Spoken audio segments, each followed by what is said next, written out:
Good morning. Can you hear me? Thank you all for being here as we announce an arrest 26 years in the making. This is one of our cold case homicides that we've been working on for decades in this particular case, but we also had an opportunity to have our cold case symposium, and we looked at cases, and this is one of the cases that we looked at. I'm joined by Chief Hobbs and Colonel Ingram, but I also need to give credit to Sergeant Rasmussen, who's in here somewhere. I need to give credit to Karen Shreves, who's in here. I need to give credit to Ted Chamberlain, who's in here. I also want to acknowledge the assistance of the State Attorney's Office in helping us to solve this case. But first, I have to take you back to kind of where this thing started at. And I think if I can get this thing done, I can kind of show you. This is Stephen Davis. Stephen Davis was a cab driver, and this is what Stephen Davis looked like. And the event, of course, took place in 1998. The information that we have: at 2 o'clock in the morning, Winn-Dixie employees who were on break see a black male sitting and talking about a job at the gallery at NAS Pensacola. At 3:15, Stephen Davis is seen by Mark Osborne at Amico Station at the Circle.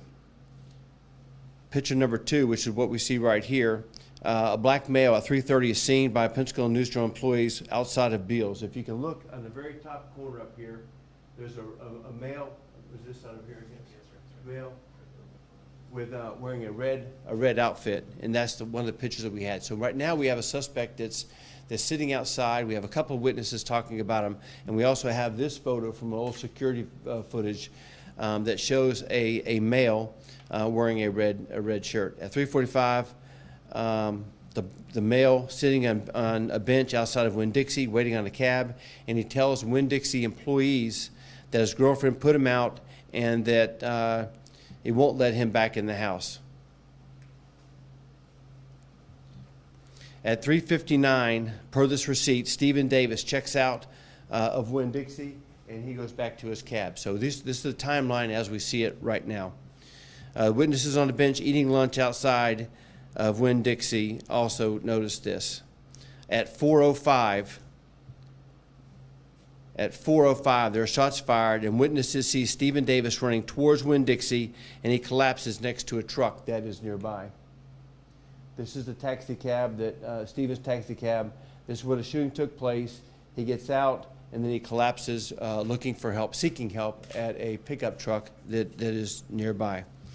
The case, if you can look over here, I'll try to get right about here is where the cab was. And again, this is an aerial photo from 1998. And then he stumbled a short distance from there. The investigators were initially assigned were John Sanderson and Buddy Neesmith. And then they quickly started working on what information that they had. Again, as you know, it's not a whole lot.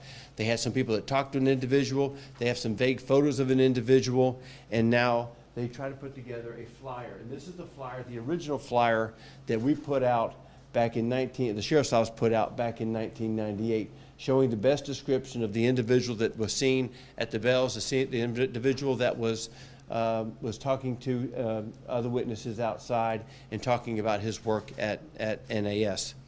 We did have one piece of information, and it was this bloody fingerprint. We knew that the blood was the victim's blood. We knew the blood was Stephen's blood, but we couldn't get the detail that we needed from this particular fingerprint, but we tried. We tried not once, not twice. We tried 3 different times, but we weren't able to get, based on technology that was available to us, we weren't able to get the detail that we needed to form up an adequate identification.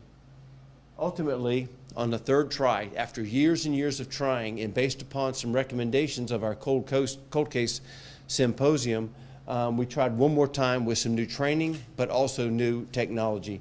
And this is the print, that old bloody print that you just saw. This is the print, what it turned out to be, giving the latest technology.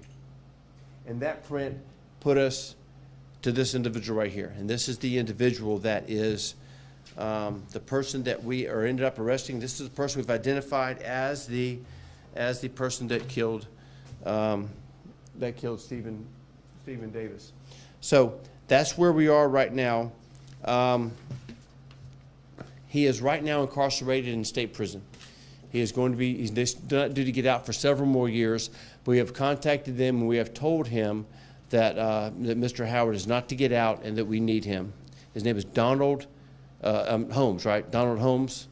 He was born February 10th in 1980. So Donald Holmes II is the individual that we are clearing our case with, and he's the individual that will see justice. He's going to be coming back here to Escambia County. They will try him for the murder, even though it happened 26 or so years ago.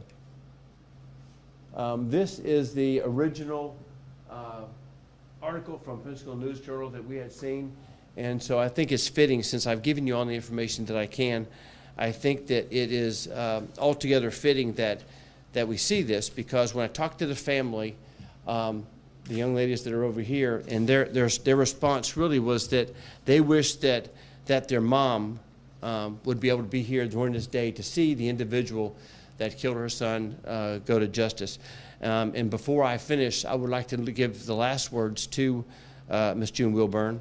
And if you can see up here, so her last words are, he had a great deal of compassion for people.